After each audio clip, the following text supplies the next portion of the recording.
Bonjour à tous, bienvenue à la mission locale des Landes, déployée sur le département avec 3 antennes et qui accompagne plus de 5000 jeunes, dont 2000 premiers accueils en 2022. De par ce surcroît d'activité, 2 nouvelles permanences ont été ouvertes à Luxeuil et Sonia-Kémuré avec l'arrivée du contrat engagement jeune, dont Bastien en fait partie. Bonjour. D'ailleurs, dans le cadre du projet de service qui visait à réaménager les locaux des 3 antennes afin qu'ils soient plus conviviaux et avec des espaces dédiés au numérique, les locaux de Parentis ont été réaménagés.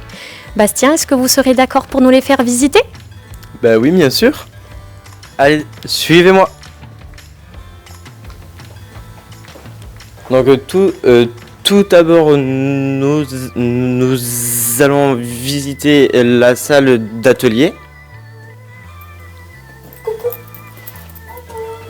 Salut. Ensuite, nous allons voir la salle d'entretien côte à côte qui se trouve juste ici.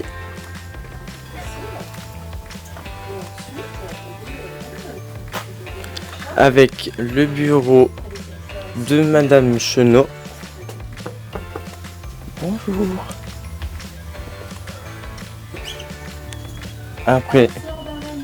Après, nous avons le bureau de Madame Rune.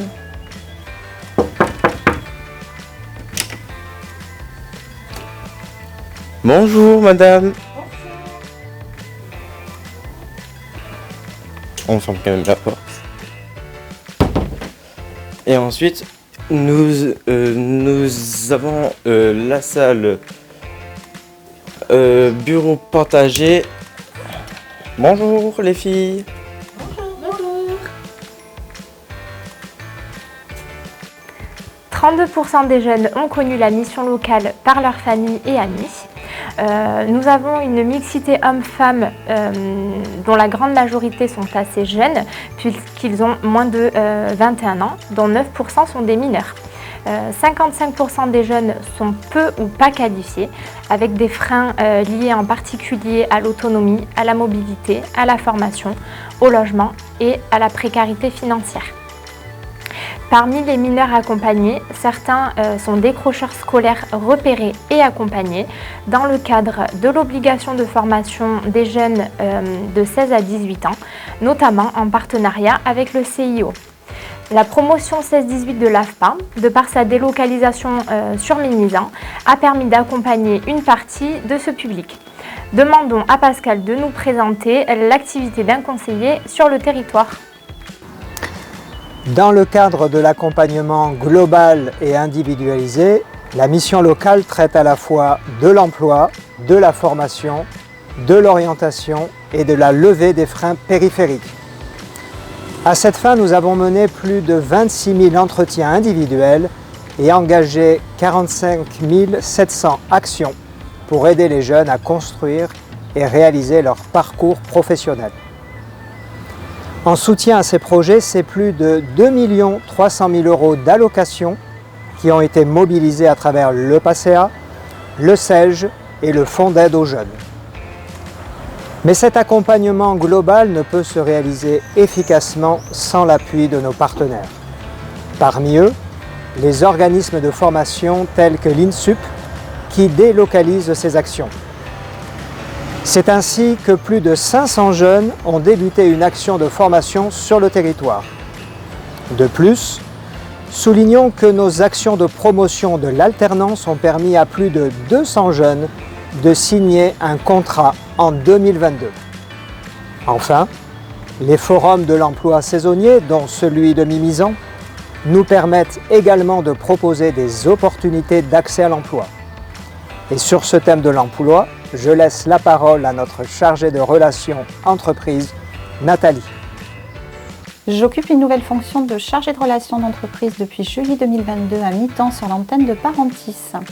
Plus de 3700 jeunes ont bénéficié d'une proposition liée à emploi dans les Landes, soit plus de 21 250 propositions qui sont des propositions d'offres, d'orientation vers des partenaires, des ateliers, des informations et conseils. Cela représente à peu près 2280 mises en relation sur des offres.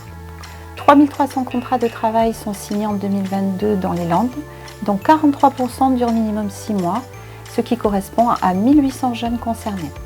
Les métiers exercés sont à 19,7% dans les métiers du transport et de la logistique.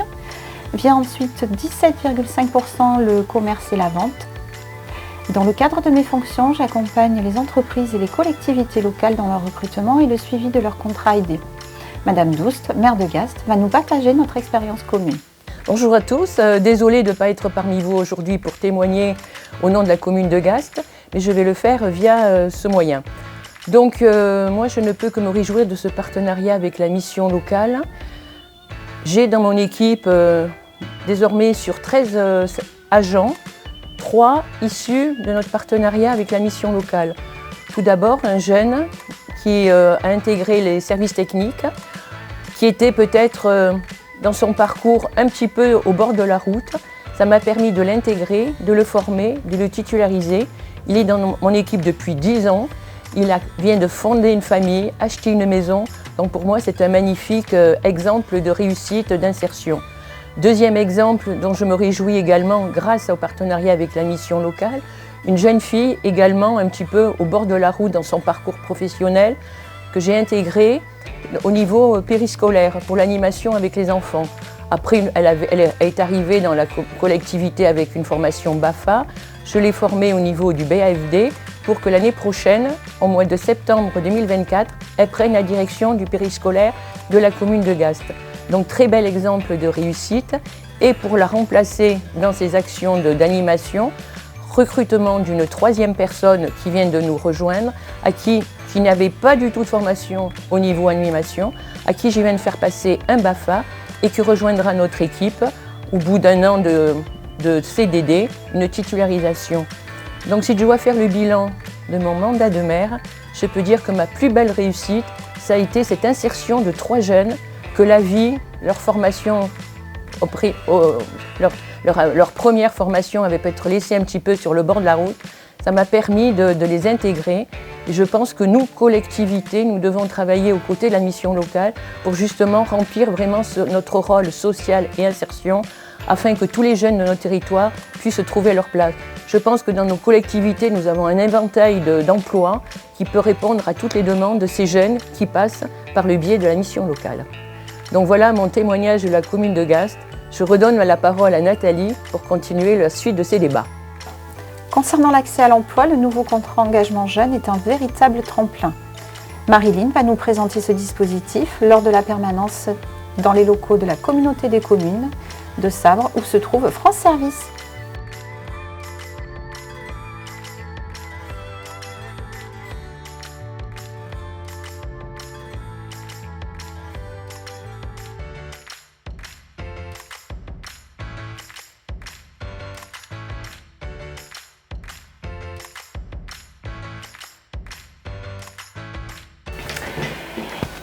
Eh bien, je vais aujourd'hui, Elsa, vous présenter le SEJ et les ateliers. Donc le SEJ est un dispositif de l'État. Il propose un accompagnement individuel et intensif et il permet également de bénéficier d'une allocation. 635 jeunes ont pu en bénéficier en 2022 sur le département. Une des caractéristiques du SEJ est la mise en œuvre des ateliers thématiques liés à l'accompagnement global des jeunes sur le département. Menés bien sûr par les conseillers, mais aussi par les partenaires. Nous pouvons trouver des ateliers sur la santé, l'emploi, la formation, l'orientation, le logement et bien sûr le sport, le loisir et la culture. Eh bien, venez, Elsa, Henri et Anastasia vont nous présenter 2 ateliers animés en interne au sein de nos locaux.